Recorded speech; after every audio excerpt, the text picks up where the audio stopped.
Yes, Mommy. Yes po. Ate Gina, we're going to Daddy's house. I want to see my grandma and grandpa. Manong, magandang araw po. Nandyan po ba si Jason? Congrats to the newlywed, my son Jason and my daughter-in-law Eliza. Malakas na sabi ng ina ni Jason na sinundan ng palakpakan. At doon ko nakita si Jason at ang babaeng hinahalik niya sa harap ng lahat. Magandang araw mga Kapinoy Real Stories. Ang sender ng ating liham ngayon ay nagmula kay Maggie.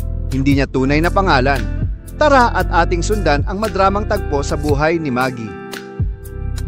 Gabi na, nang makauwi si Maggie mula sa trabaho. Gandang gabi po, Ate Maggie. Bati ng stay-out helper niyang si Gina habang nakangiti. Magandang gabi rin, sagot ni Maggie. Mahina ang tinig. Si Isa, tanong niya, habang inaayos ang bag sa mesa. Nasa kwarto na po niya, natutulog na po. Kayo po, gusto niyo po bang kumain? Ipaghahain ko po kayo ate bago ako umalis. Tanong ni Gina, may halong pag-aalala. Ngumiti si Maggie ng bahagya. No, I can handle myself. You can go now. Here, it's your monthly pay. Inabot niya ang sobre, sabay ng mahinang buntong hininga. Salamat po ate, magalang na sagot ni Gina. Mauna na po ako, balik na lang po ako bukas ng umaga. Tumawag ba ang Kuya Jason mo? Tanong ni Maggie, halos pabulong. Hindi po ate, naghihintay nga si Isabel ng tawag ng daddy niya. Kaso, wala pong tawag, sagot ni Gina, malungkot ang tono.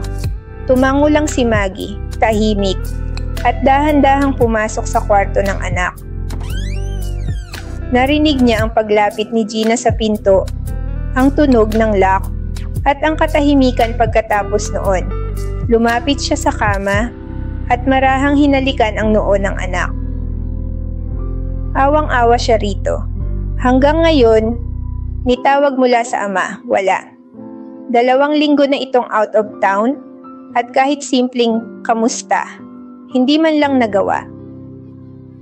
4 na taon na ang anak nila ni Jason, at palaging tanong ng mga kaibigan niya. Kailan daw sila magpapakasal?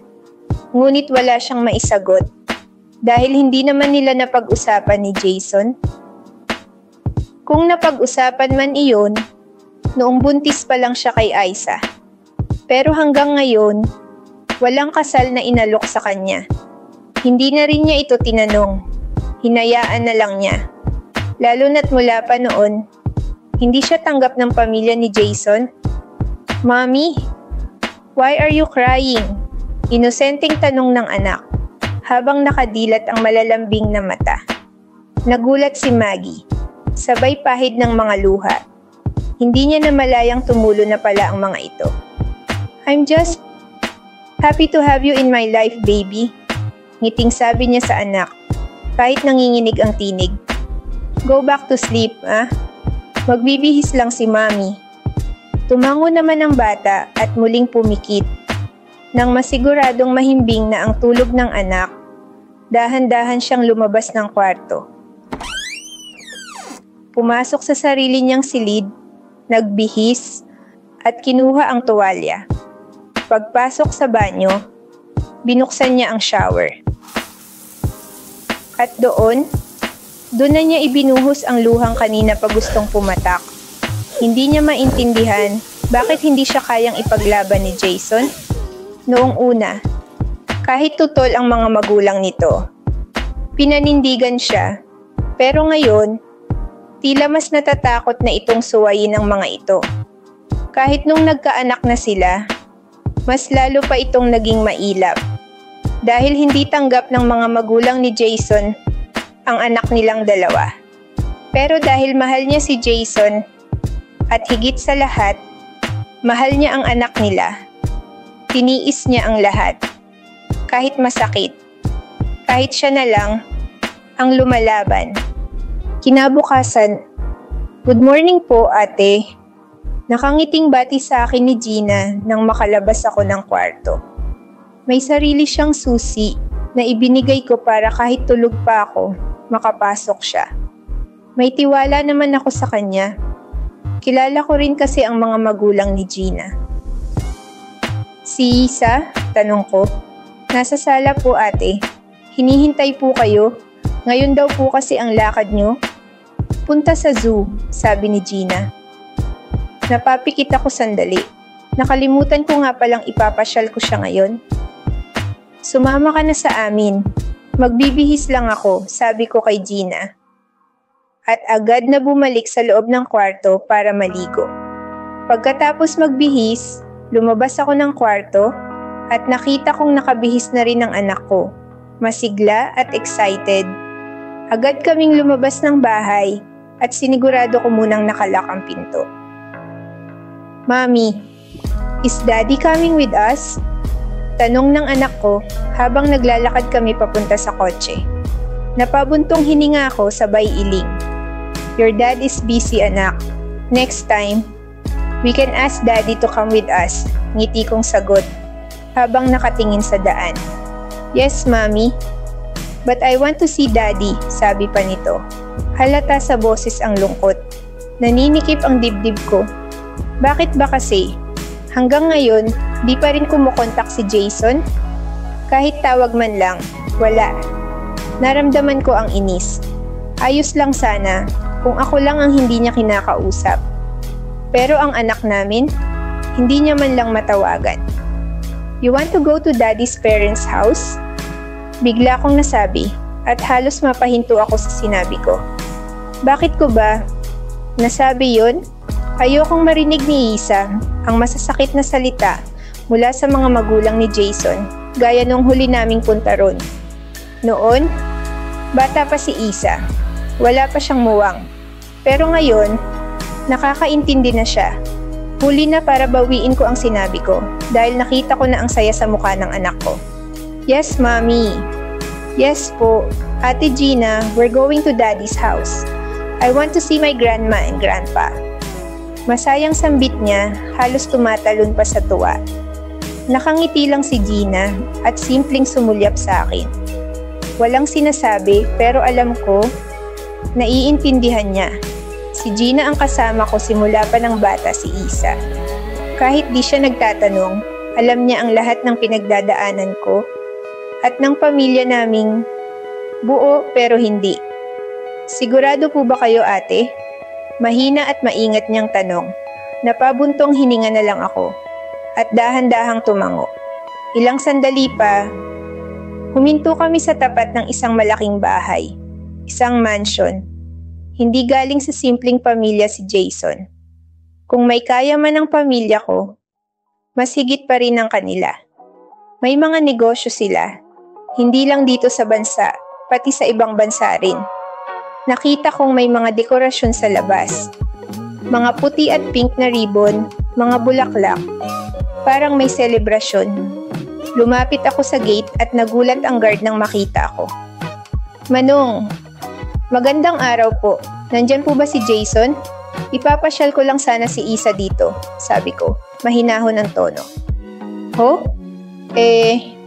Ma'am Maggie, may ganap po sa loob, sagot ng guard, halatang kinakabahan. May kung anong kaba akong naramdaman, kaya agad akong pumasok. Pasunod sina Gina at Isa. Habang naglalakad kami papasok, nakita ko ang mga dekorasyong kulay puti at pink, mga mesa, lobo at bulaklak. Naririnig ko ang tawanan mula sa may pool area. Masaya, maingay, parang may party. At nang marinig ko ang boses ni Jason, napatigil ako. Ang tawanan niya, ang saya niya, parang wala kaming anak na naghihintay. Congrats to the newlywed, my son Jason and my daughter-in-law Eliza. Malakas na sabi ng ina ni Jason na sinundan ng palakpakan. At doon ko nakita si Jason at ang babaeng hinahalik niya sa harap ng lahat. Ang puso ko parang biglang gumuho. Tahimik lang akong nakatayo habang ramdam kong unti-unting tumutulo ang mga luha ko. Congrats to the newlywed, my son Jason, and my daughter-in-law Eliza. Narinig kong sabi ng ina ni Jason, kasabay ng pagkakita ko sa kanila, habang magkahawak ang kamay at naghalikan sa harap ng lahat. Para akong binagsakan ng napakalaking bato. Natigilan ako, hindi makagalaw, hanggang sa isa-isang tumulo ang mga luha ko. Nanigas ako sa kinatatayuan ko, habang nakatingin lang sa kanila. Ang mundo ko, parang biglang tumigil. Lumingon ako kay Gina, tinawag niya ako pero umiling lang ako. Agad niyang naintindihan. Hinawakan niya si Isabel at dahan-dahang inilayo palabas ng mansion. Napalingon si Eliza, nagulat nang makita ako. At kasunod noon, si Jason. Nakita ko sa mukha niya ang pagkabigla. Habang ang ina niya, nakatitig lang sa akin, walang ekspresyon, pero unti-unting nawawala ang ngiti sa labi. Tumalikod ako. Narinig kong tinawag niya ang pangalan ko. Maggie! Ngunit hindi ako lumingon. Ayokong makita ni Isabel ang ama niya. Ayokong malaman ng anak ko na ito ang lalaking nag-iwan sa amin. Humarap ako kay Jason at bago pa siya makalapit, malakas na sampal ang ibinigay ko. Pumutok ang tunog sa tahimik na lugar. Galit na galit ako. Nanlilisik ang mga mata ko habang nakatitig sa kanya. Akmang lalapit ang ina niya, pati si Eliza. Pero agad ko silang tiningnan. Isang matalim na titig na parang apoy. Stop! Right there, galit kong sabi. Halos nanginginig ang boses. Binalingan ko si Jason. Yan ba ang dahilan? Kaya ba hindi mo ako kayang ipaglaban? Dahil may mahal ka ng iba? Kaya ba hindi mo kami kayang panindigan ng anak mo? Dahil mas tanggap siya ng pamilya mo? Nanginginig ang boses ko habang patuloy ang pagpatak ng mga luha. Kaya ba? Hindi mo ako mapakasalan? Dahil siya pala, ang pakakasalan mo. Isang sigaw ng sakit ang kasunod. Kaya mo ba kami tinitiis? Kaya mo ba hindi makita ang anak mo? Dahil busy ka sa kasal nyo? Ha? Isa pang malakas na sampal. At tumigil ang lahat. Hindi siya nakapagsalita. Nakatitig lang siya sa akin habang ako naman, puno ng galit at puot. Tumingin ako kay Eliza at mabilis na lumapit. Pinigilan niya ako pero agad kong pinihit ang braso niya.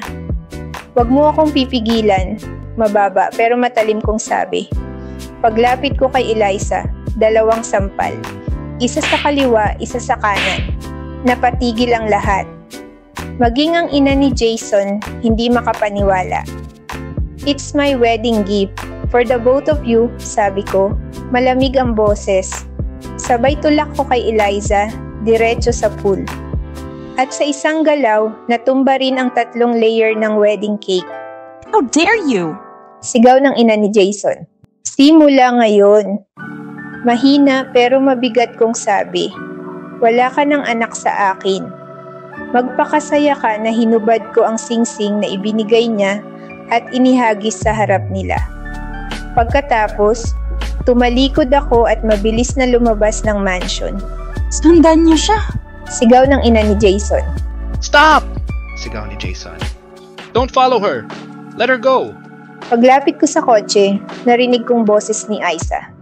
Mommy? It's Daddy's voice. Right, Mommy? Pinilit kong ngumiti. Pero mabigat ang dibdib ko. No, baby. Your daddy is dead. Tahimik si Isa. Pero bago pa siya makapagsalita, hinawakan siya ni Gina. Let's listen to Mommy, baby. Mahinang sabi ni Gina. Dumiretso ako sa bahay ni Krisa. Oh, besh. Ang aga mo ata, tanong ni Krisa. Nang makita kami sa pintuan, nandun din si Arthur, ang boss ko. Wala silang pasok kaya nagulat silang pareho. Pwede bang dito muna si Isabel? Mahina akong tanong. Ha? Bakit? Saan ka pupunta? Tanong ni Krisa, halata ang pag-aalala. Hindi ako sumagot. Tumingin lang ako kay Gina. Dinala ni Gina si Isabel sa playroom ng kambal ni Krisa.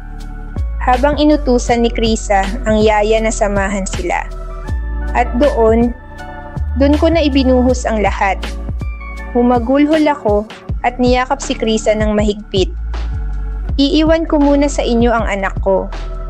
I need to get out of here. I need to stay away, please. Halos hindi na ako makahinga sa pag-iyak. No problem. You can leave her here. We assure you she's safe here, malumanay na sabi ni Arthur.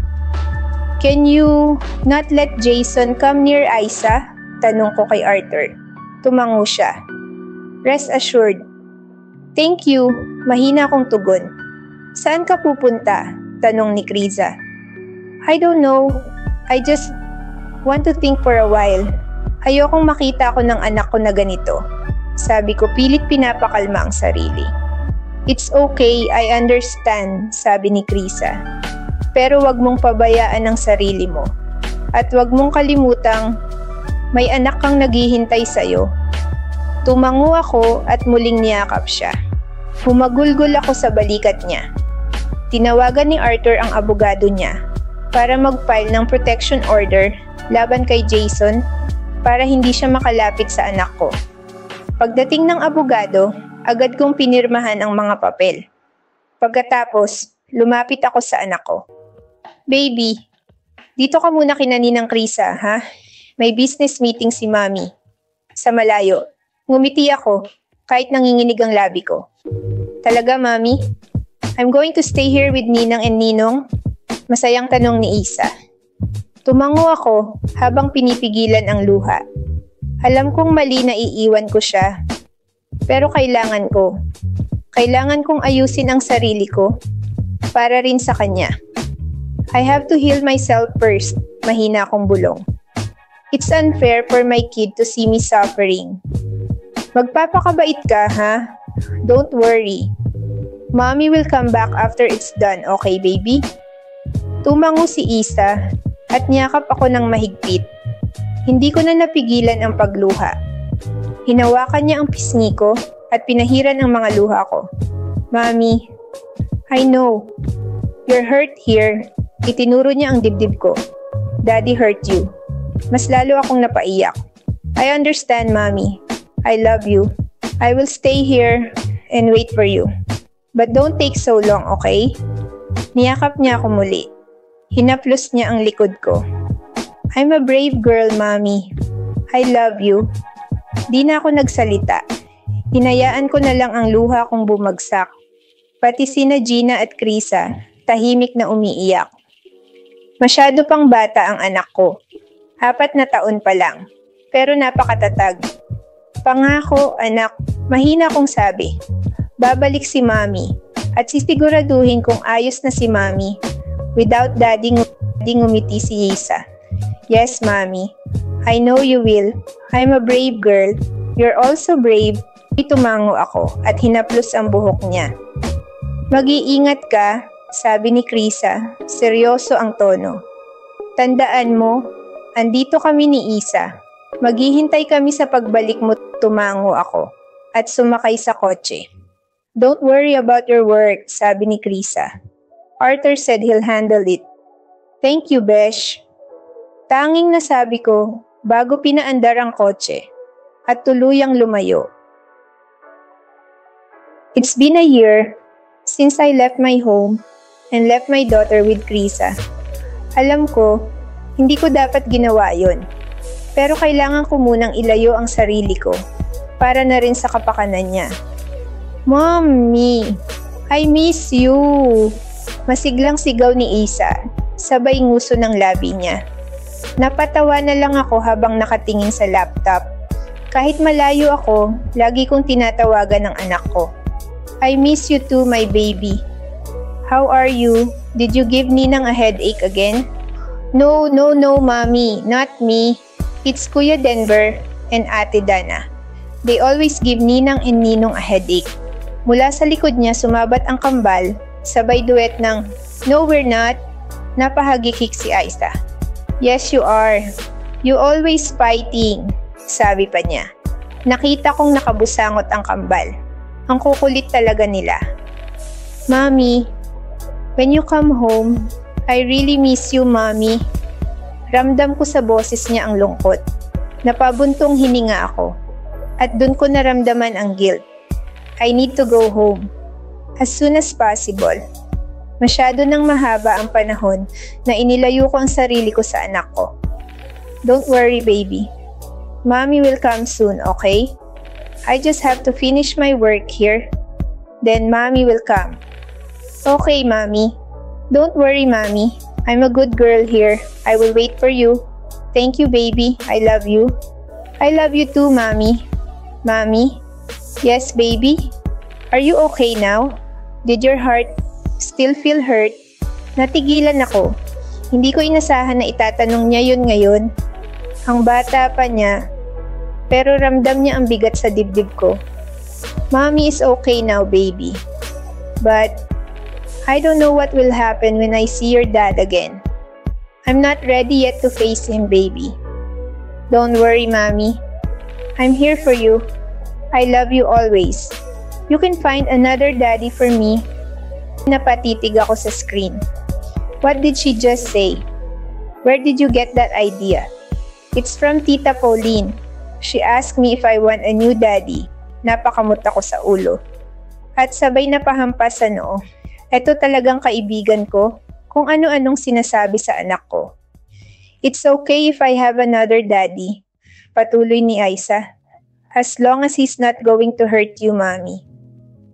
Nilingon ko si Krisa, kitang-kita ko rin ang gulat sa mukha niya. Mommy is starting to look for him, baby.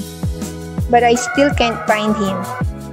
When I meet him, I'll let you know, okay?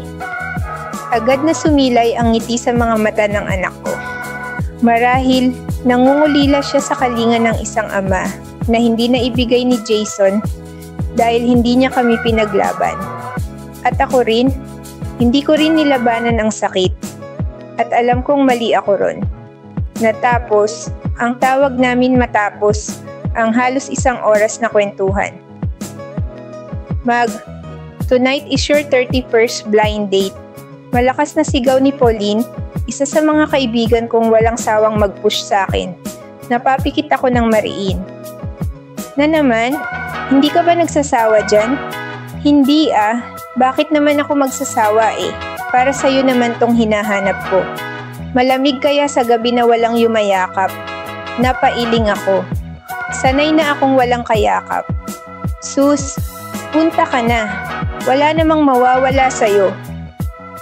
Parang timang talaga tong kaibigan ko. Hindi nagsasawang i-blind date ako kung kani-kaninong foreigner. Pero wala talagang nakakakuha ng atensyon ko. Hindi ko kasi type ang mga foreigners. Iba pa rin magmahal ang Pinoy. Yun nga lang. Swertehan. Katulad ni na Krisa at Maribel. Ako yung minalas. Ayokong pumunta. Baka gurang na naman yan, sabi ko. Naalala ko pa yung huli. Isang matandang lalaki. Halos gawin pa akong caregiver ng syunga kong kaibigan.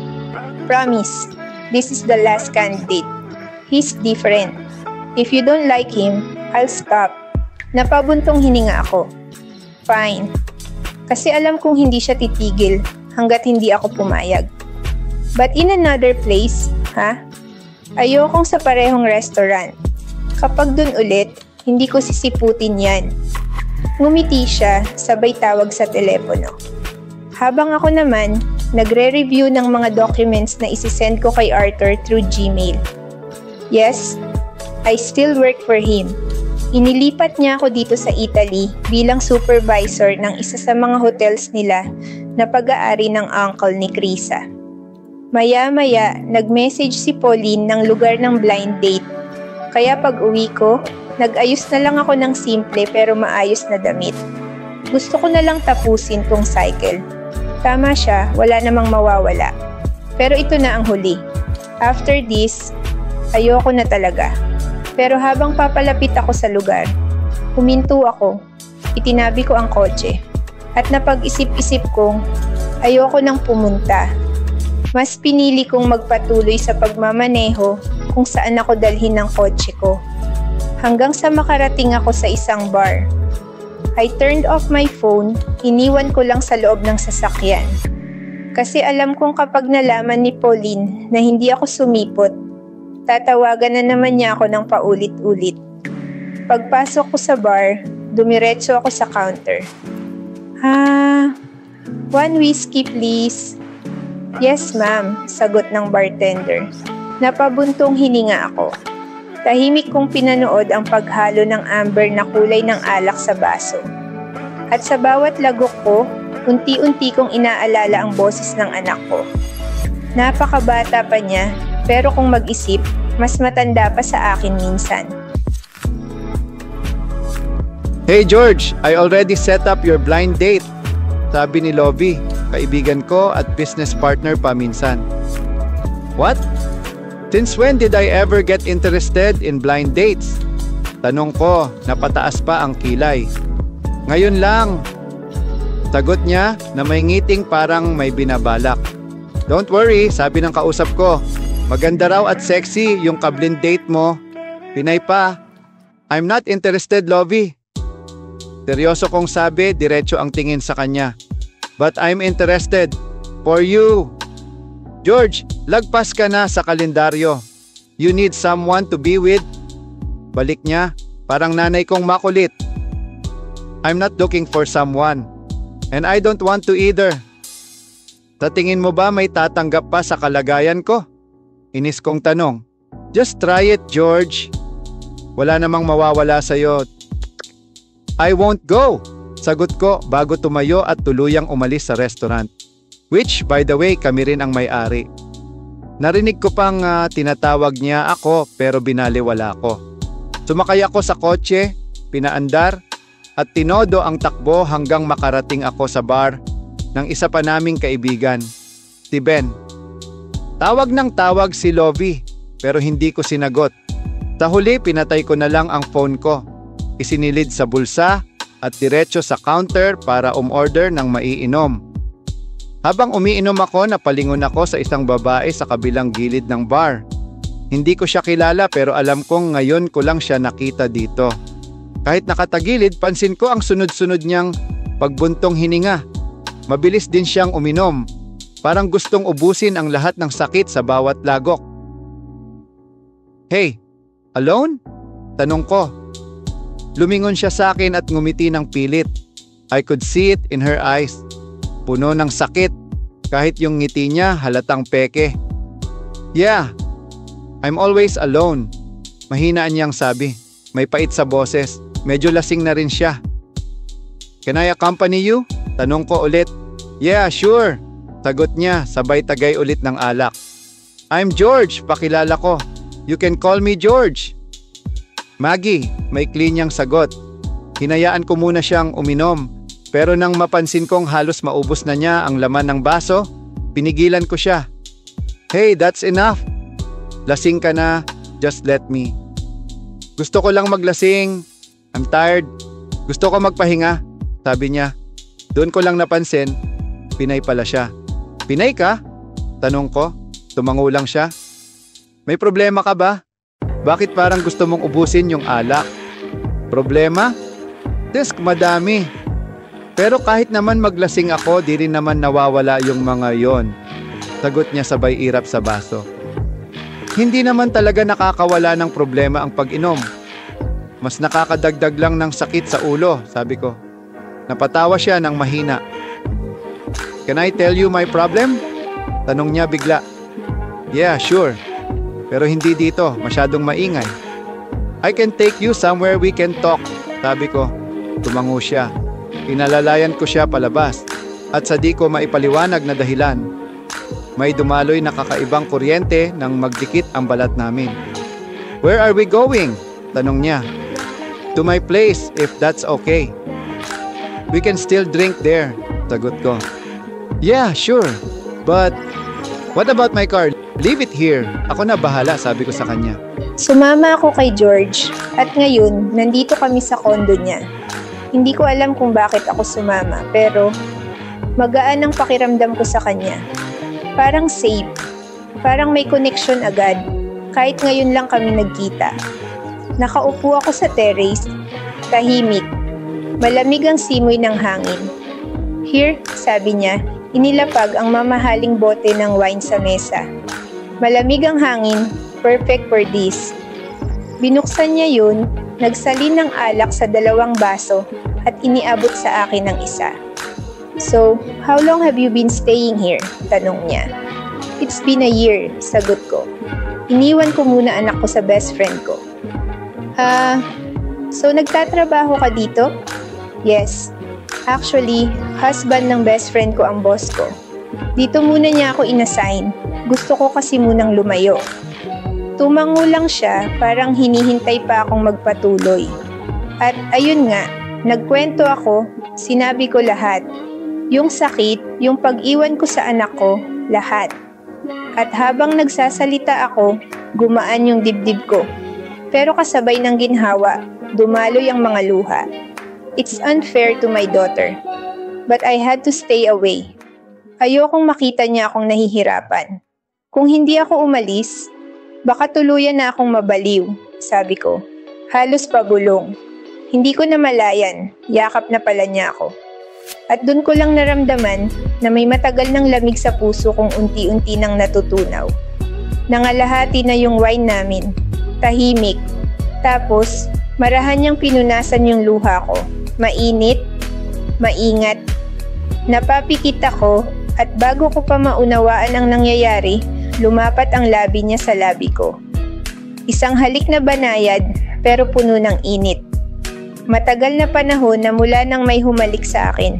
Pero iba to. Iba si George. Masarap. Mainit. Banayad lang pero may halong sinseridad. Iyon ang unang naramdaman ko sa halik niya. Hindi ito bastos o mapusok, kundi puno ng init at pag-aalaga. Parang matagal na kaming magkaibigan, na nagkita muli sa maling panahon.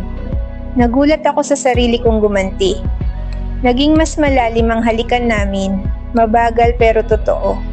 Hanggang sa bigla siyang huminto. I'm sorry, bulong niya, humihinga ng malalim. I don't want to take advantage of you. Tumitig ako sa kanya, gulong-gulo pero kalmado. No, you didn't. Sagot ko, halos pabulong din. Hindi mo ako inaabuso. Pero tila may dinadala pa siya. Ramdam kong may gusto pa siyang sabihin pero nag-aalangan. You can tell me, sabi ko, marahang hinawakan ng kamay niya. I'm an intersex person. Halos hindi ko marinig sa hina ng boses niya. Intersex? Tanong ko, bahagyang naguguluhan.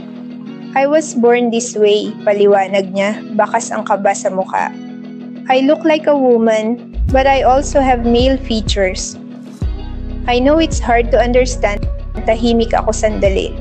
Pinanood ko siya kung paanong kinukubli ng ngiti niya ang takot, kung paanong nanginginig ang mga daliri niya habang pinipigilan ang luha. It doesn't change who you are, sabi ko sa wakas. Napatingin siya sa akin, tila hindi makapaniwala.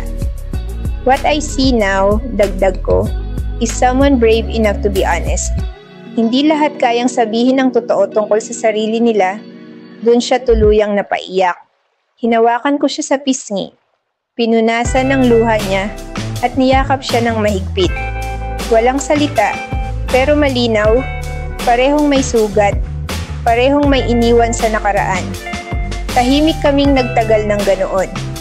Naririnig ko lang ang mahina niyang paghinga at ang tunog ng ulan sa labas ng bintana. Yumuko siya sa balikat ko habang hinahaplos ko ang buhok niya. Matagal kaming ganoon, hanggang sa pareho naming naramdaman na parang bumagal ang oras. Walang iniisip na bukas, walang takot, walang kondisyon. Hindi ito libog, hindi rin pagkauhaw sa katawan. Ito ay pag-uunawa. Nang magtagpo ulit ang mga labi namin, marahan at puno ng emosyon.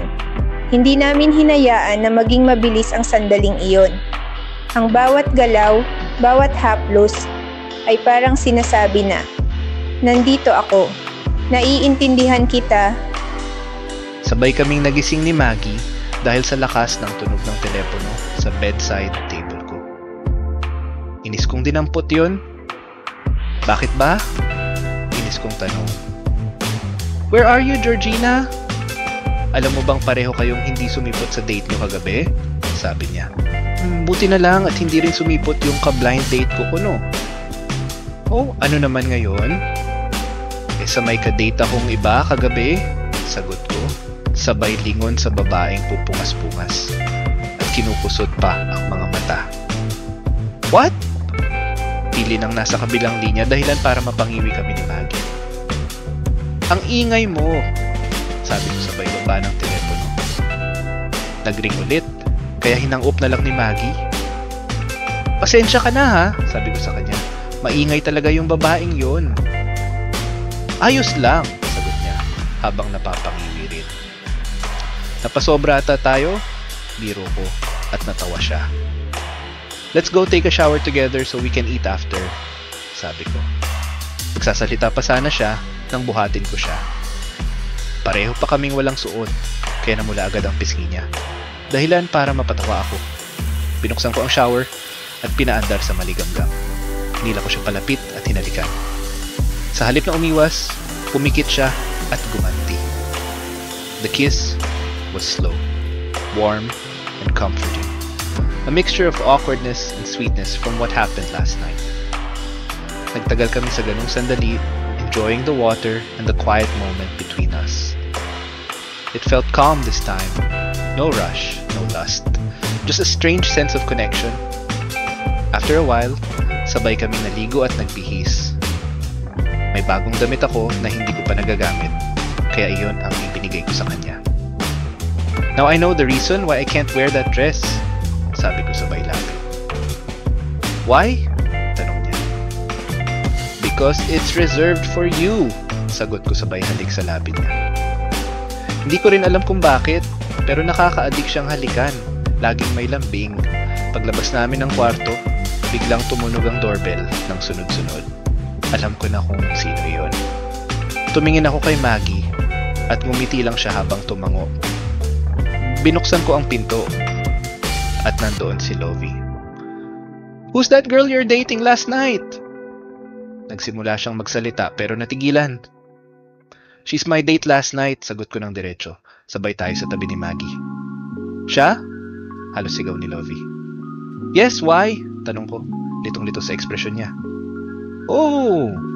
Nakangiti niyang sabi. Hatsi! I'm Lovie. And you're Maggie, right? Nagtaka kami pareho. Yes, I am. Nice to meet you. Mahina.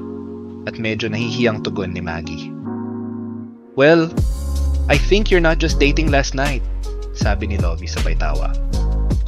Namula si Maggie, kaya binigyan ko si Lovie ng matalim na tingin. Pero ngumiti lang siya, kinuha ang phone at tinawagan ng isang tao. Hello Pauline! Wala na tayong dapat problemahin sa mga manok natin. Kahit di sila sumipot sa meeting place, the universe let them meet somewhere else. Wait, ibig sabihin, siya ang ka-blind date ko? Tanong ni Maggie, sabay tingin sa akin. Tumatawang sagot ni Lovie. Natawa rin si Maggie. It's like we're really meant to meet, sabi niya nang may pilyong ngiti. Kaya natawa na rin ako. Hinalikan ko siya sa harap ni Lovie. Andito pa ako, sabi ni Lovie.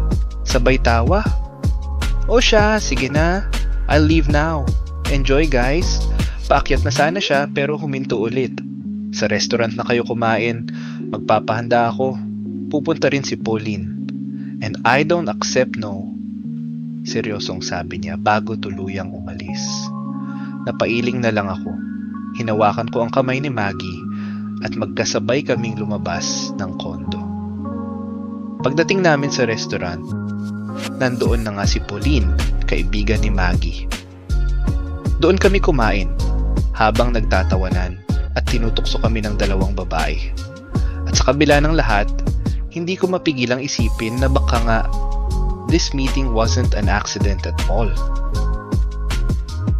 Hi po, what should I call you? Daddy or Mommy?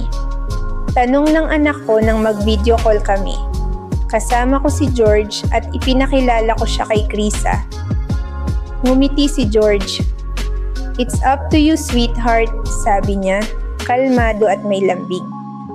Can I call you Daddy? Tanong ulit ng anak ko. If that's what you want, baby, sure, nakangiti niyang tugon. Nililigawan mo na ba si Mami? Diretsyong tanong ng bata. Sandaling tumingin sa akin si George bago sumagot. We're getting to know each other, baby, sagot niya, may bahagyang tawa. Tumango lang ang anak ko. Okay po. Mommy, can I talk to you alone? I have something important to tell you. Ngumiti si George at tumango. I'll give you two a moment. Sabi niya bago tumayo at umalis muna sa sala. Pagkaalis niya, sumeryoso ang mukha ni Krisa sa kabilang linya. Maggie, you have to go back home. Si Jason, he wants to get your daughter. Nag-file na siya ng complaint. Gusto niyang kunin ang bata. Parang biglang bumigat ang dibdib ko. I already planned it, Besh. I'll go home soon. But I won't let him take my daughter. He abandoned us first. He has no right mahina pero matatag kong sabi.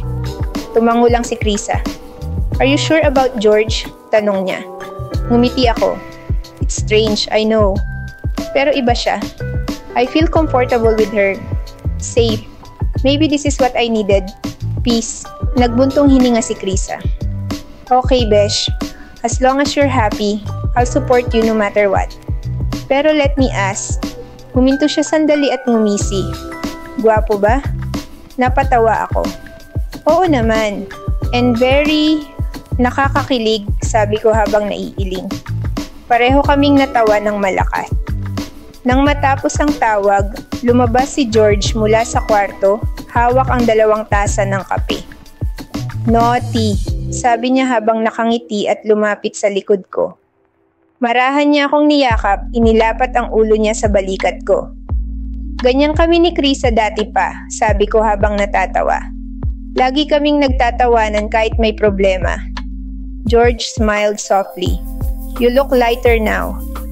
Whatever you talked about, it made you glow, napalingon ako sa kanya.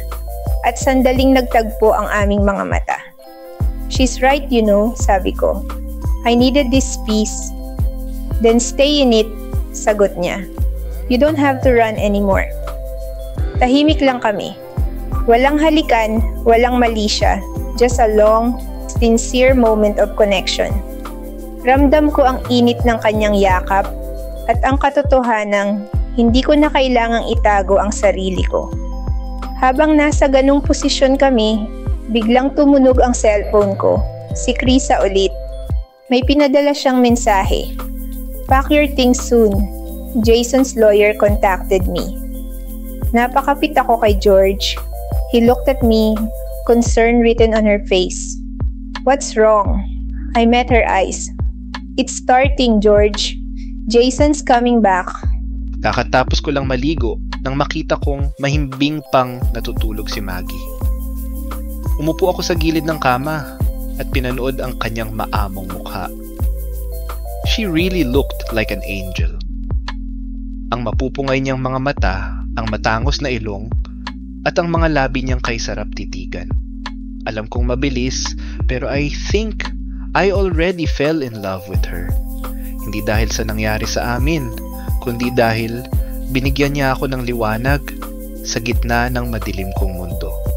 Tinanggap niya ako kung sino ako, isang bagay na hindi nagawa ng sarili kong pamilya. My mom could never accept that I'm intersex. Bata pa lang ako, ikinahihiya na niya ako. Siya dapat ang unang magmamahal at tatanggap sa akin. Pero siya rin ang unang tumanggi. Maging ang kapatid ko, hindi rin ako matanggap. Tanging si Papa lang ang tumanggap sa akin ng buo. He never hid me. He never made me feel less of a person. Kaya nung nagdesisyon akong umalis sa Pilipinas, siya lang ang nakaintindi. Gusto niyang maging malaya ako.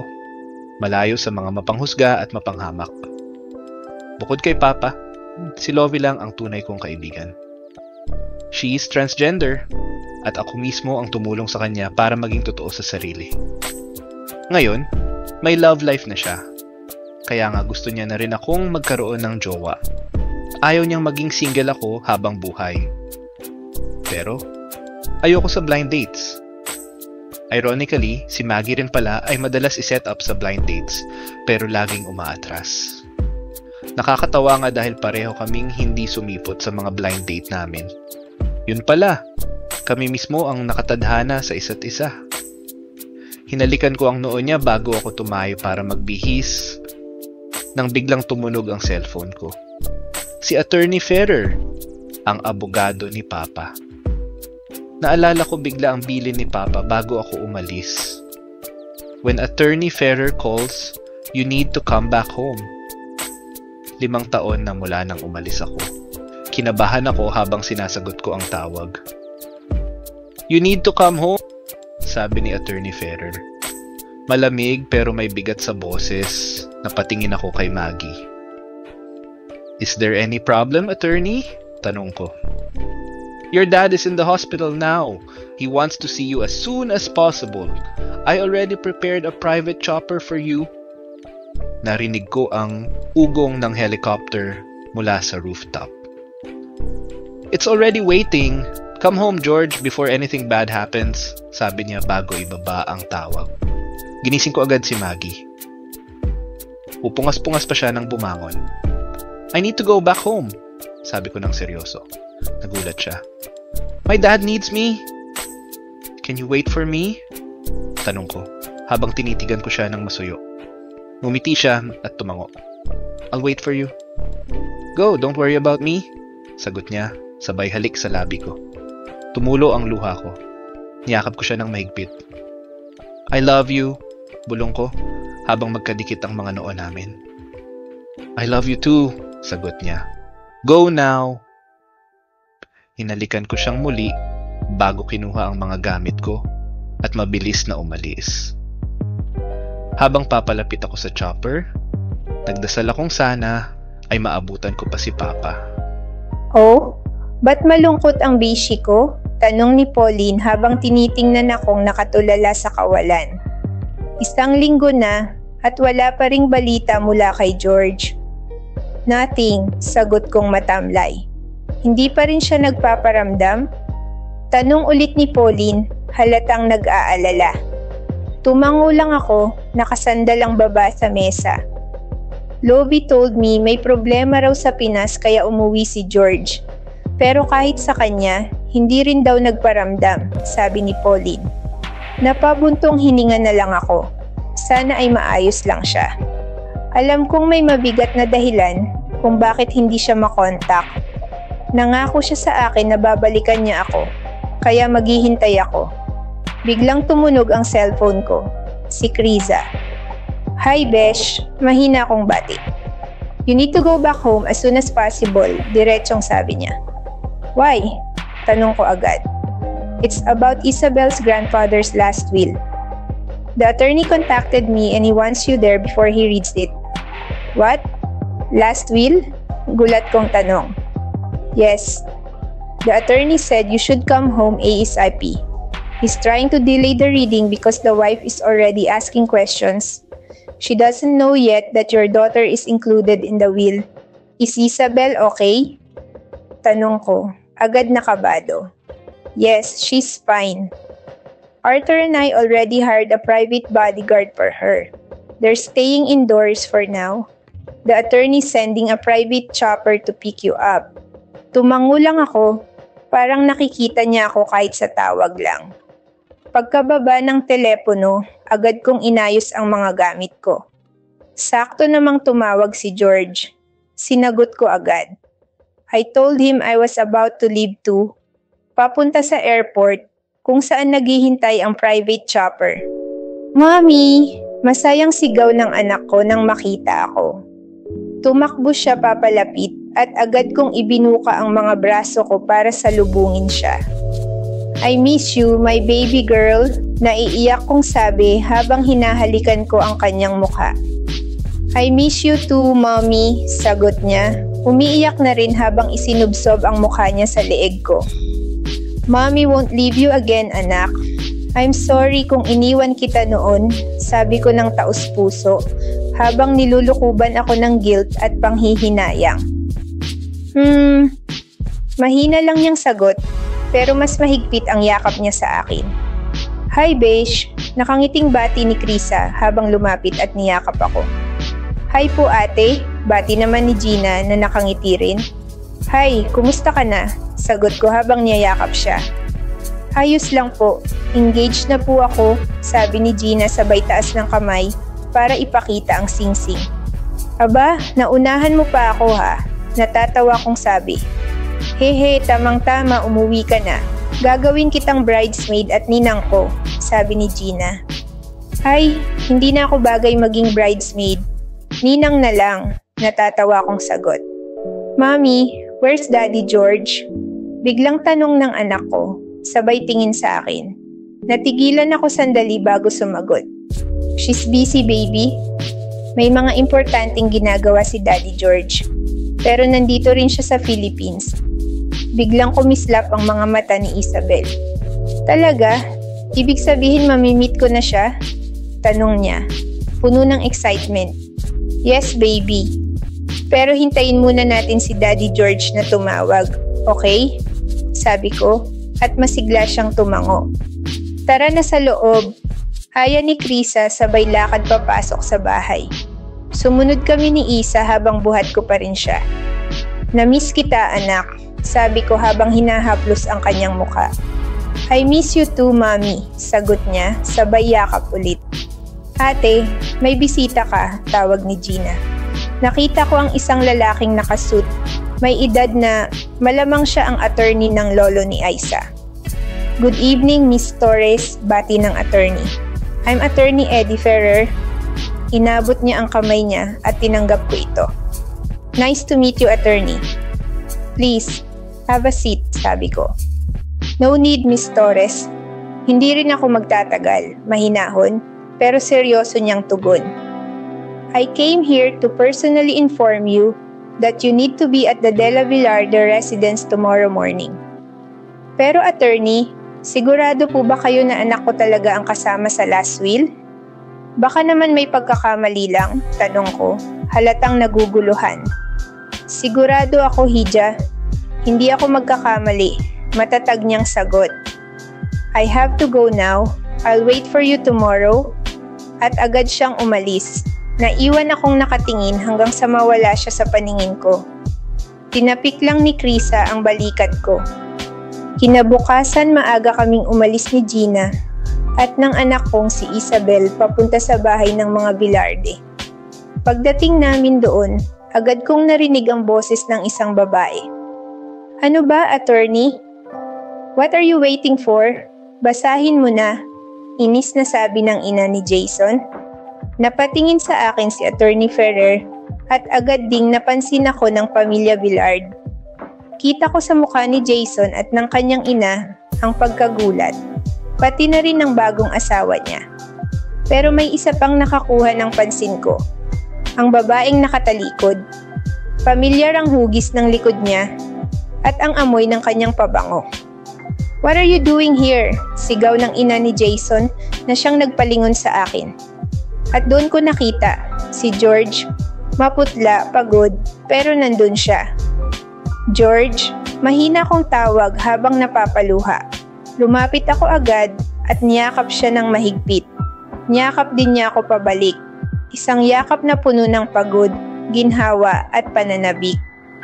How did you two know each other? Tanong ni Jason, halatang naguguluhan. Hindi ko siya pinansin.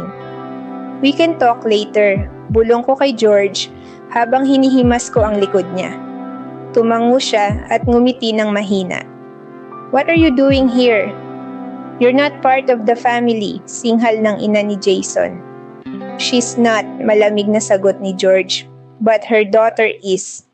Natahimik ang lahat. Attorney, you can start, sabi ni George sa mababang, matatag na tinig.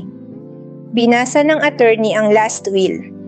Iniwan ni Don Leon ang 10 milyong piso para sa anak ko, kay Isabel. Dahil minor de edad pa siya, ako ang hahawak ng pondo. Si Jason at ang ina niya ay may tig 5 milyon lang. Si Jason ang mananatiling presidente ng kumpanya, pero kalahati ng shares ay kay George mapupunta. Ang bahay ng mga Villarde ay para sa ina ni Jason, ngunit ang iba pang negosyo at ari-arian, kay George lahat. What? This is unfair, sigaw ng ina ni Jason. Bakit kay George napunta ang lahat? Pareho lang naman silang anak ni Leon? Yan ang kagustuhan ni Don Leon, sagot ni Attorney Ferrer. Sinusunod ko lang ang kanyang desisyon. Bakit sa kanya iniwan ang lahat? Bakit hindi sa anak ko? Sigaw ng ina ni Jason, nanginginig sa galit. Hindi ko na napigilan ang sarili ko. At kailan pa nagkaroon ng karapatan si Jason sa anak ko? Sa pagkakatanda ko, hindi niyo man lang kami tinanggap noon. Kaya ka pala nakipagrelasyon sa anak ko dahil may makukuha ka, balik ng ina ni Jason. Tsk! Wala akong intensyong habulin ang yaman ninyo. Nakipagrelasyon ako kay Jason dahil minahal ko siya, mariin kong sagot. Ngayon, kung may nakuha ang anak ko, yun ay dahil pinunan ng ama ni Jason ang pagkukulang mo. Tahimik lang si Jason. Kung ako ang tatanungin, ayokong maging parte ng pamilyang to ang anak ko. Pero hindi ko rin ipagkakait sa kanya ang karapatan na iniwan ng lolo niya, madiin kong sabi. Sana hindi ka na lang dumating sa buhay ng anak ko, mariing sabi ng ina ni Jason. I never regret meeting your son, sagot ko. Dahil kahit nasaktan ako, nagkaroon ako ng anak. Ang tanging pinagsisihan ko lang ay pinayagan kong masaktan ako. She will be part of this family from now on, sabad ni George. Because we're getting married soon. Napamulagat ang lahat. No, you cannot marry her. Come back here, George, sigaw ng ina ni Jason. Stop it, Mama, mahinahon pero matigas na sabi ni Jason. Daddy George, sigaw ni Aisa sabay takbo papunta kay George. Lumuhod si George at niyakap siya ng mahigpit. Finally, I get to see you, Daddy George. Masaya niyang sabi habang hinahalikan ang mukha ni George. Isa, tawag ni Jason. Napalingon ang bata. Nakita ko ang lungkot sa mga mata ni Jason. Tumingin si Aisa sa akin, parang nagtatanong kung pwede siyang lumapit. Tumango ako. Tumakbo siya at nagpakarga sa ama niya. Daddy, I miss you, sabi ng bata habang niyakap si Jason. I miss you too, baby girl. I'm sorry sa lahat ng pagkukulang ni Daddy. Mahina niyang sagot. It's okay, Daddy. Mommy is happy with Daddy George. I still love you, Daddy, sagot ng anak ko na nagpatahimik sa lahat. Nakita ko si Eliza na nakabusangot habang ang ina ni Jason ay tumalikod at akmang aalis. Lola, tawag ni Aisa. Napatigil ang matanda. Bumaba si Aisa mula sa yakap ni Jason at lumapit sa kanya. Nagulat ang matanda nang magmano ang apo niya. Lola, don't be angry with Mommy. I love you, Lola, sabi ng bata sabay yakap. Napaiyak ang matanda at niyakap din siya. Pwede ko bang makasama muna si Isabel? Tanong ni Jason sa akin. Tumango ako. Susunduin ko na lang siya mamayang gabi, sabi ko. Salamat, tanging sagot ni Jason. Baby, stay here muna with Daddy. Susunduin ko kayo mamaya ni Ate Gina, sabi ko. Yes, Mommy. Love you po, sagot ni Aisa. I love you too, baby, tugon ko. Daddy George, I love you po. Spend time with Mommy. Don't worry about me, sabi pa ni Aisa, na nagpalambot sa puso naming lahat. Napangiti si George habang pinagmamasdan ang anak ko. Maraming nangyari. Pagkarating ko mula Italy, sandali ko lang nakausap si Papa. Nakahiga siya sa kama, mahina, pero nakangiti. Pa, alam mo bang nakita ko na ang babaeng tumanggap sa pagkatao ko? Halos pabulong kong sabi habang pinipigilan ng luha. Sandali lang kaming nagkakilala. Pero tinanggap niya ako ng buong buo. Ngumiti siya at marahang pinisil ang kamay ko. Pakasalan mo siya, anak. Kung mahal mo siya at mahal ka rin niya, mahinahon niyang wika. Tanungin mo muna siya at kahit ano pa ang sagot niya, tanggapin mo. Tumango ako. Alam ko ang ibig niyang sabihin. Ayokong pilitin si Maggie. Kung handa siya, ako rin. I love her, Pa. I really love her. Ngumiti siya ng mahina. Mahal na mahal kita, anak. Kayo ng kapatid mo? At ilang sandali pa, ipinikit niya ang mga mata at tuluyan ng namaalam. After the funeral, 5 araw ang lumipas bago namin siya inihatid sa huling hantungan. Tahimik lang ako sa buong seremonya. Si Mama at si Jason, hindi pa rin ako pinapansin. Pagkarating namin sa bahay, agad na tinanong ni Mama si Attorney Ferrer tungkol sa mana. Pero sabi niya, may hinihintay pa tayong tao. Hindi ko inaasahan na si Maggie pala yun. Hindi ko rin alam na si Maggie at si Jason ay magkakilala. At mas lalo akong nagulat nang malaman kong si Isabel ay anak nila. Nang makita ko siya, agad niya akong niyakap. Wala akong nasabi, ramdam ko lang ang init ng yakap niya at parang nabura lahat ng lungkot na naiipon sa dibdib ko. "Here!" sabi niya habang iniabot ang plato ng pagkain.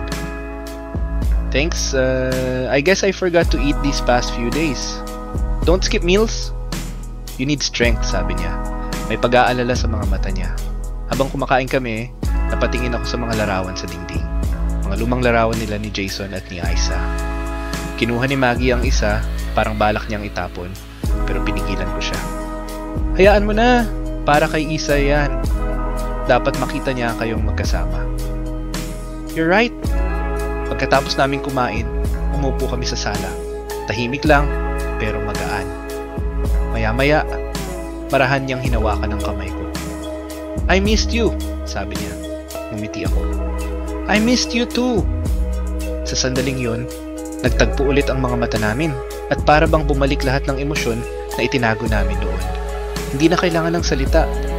Ramdam naming pareho na hindi pa rin nagbabago ang nararamdaman namin. Hinalikan ko siya sa noo. "Thank you, Maggie, for being here." Ngumiti siya. "I'm just glad you came back." 3 months later, 3 buwan ang lumipas. Kami na ni Maggie. Simple lang ang lahat pero buo. At ngayon, kinasal na kami. Ayaw ni Maggie ng ingranding kasal. Kaya pinili namin ang isang payak na seremonya sa tabing dagat. Puting buhangin, mahinang hangin, at ilang piling kaibigan lang. Dumating din si Jason kasama ang asawa niya. Nag-usap kami ng maayos, na pagkasunduan namin na magiging magkaibigan at co-parents para kay Isa. Si Mama, unti-unti na ring natutong tanggapin ako at si Maggie. "Congratulations to both of you, mga anak," sabi ni Mama habang nakataas ang baso ng alak. Ngumiti ako at sumagot, "Salamat, Ma." Habang inabot ko ang cake para subuan si Maggie, bigla siyang napahawak sa tiyan at naduwal. Nagtinginan kaming lahat. "Hey, are you okay?" Nag-aalala kong tanong. Ngumiti siya, may luha sa mga mata. "We're having a blessing, George?" "Huh?" Napaawang ang labi ko. Masayang sumabat si Mama. "Ibig sabihin, madadagdagan pa ang apo ko?" Napatingin ako kay Maggie at doon ko lang tuluyang naunawaan. "Wait, you mean..." Ngumiti siya sabay hawak sa kamay ko. "Yes, George, I'm pregnant." Napaluhod ako sa saya, niyakap siya ng mahigpit. "Thank you, love." "Thank you for giving me a family." Nagpalakpakan ang mga bisita, habang si Isa ay tumakbo papunta sa amin at sumigaw ng, "Yehey, I'm gonna be a big sister." Natawa kami habang magkakayakap. At sa gitna ng araw, hangin at tawanan, alam kong ito na ang simula ng panibagong yugto ng buhay namin. Hindi na kailangang itago kung sino ako, hindi na kailangang matakot. Dahil sa wakas, natagpuan ko na ang tahanan ko. At dito na po nagtatapos ang ating munting kwento, mga Kapinoy Real Stories. Isang kwento ng pag-ibig na dumaan sa sakit, pagkakamali at pagtanggap. Pero sa huli pinatunayan na walang mali sa pagmahal ng totoo, lalo na kung ito'y galing sa puso.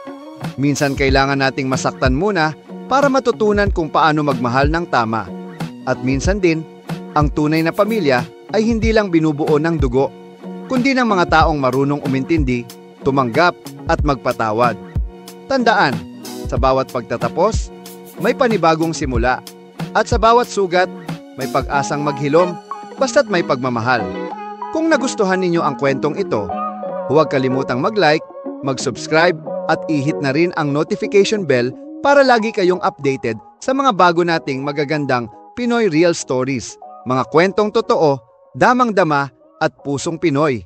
Maraming salamat sa pakikinig at hanggang sa susunod nating kwento.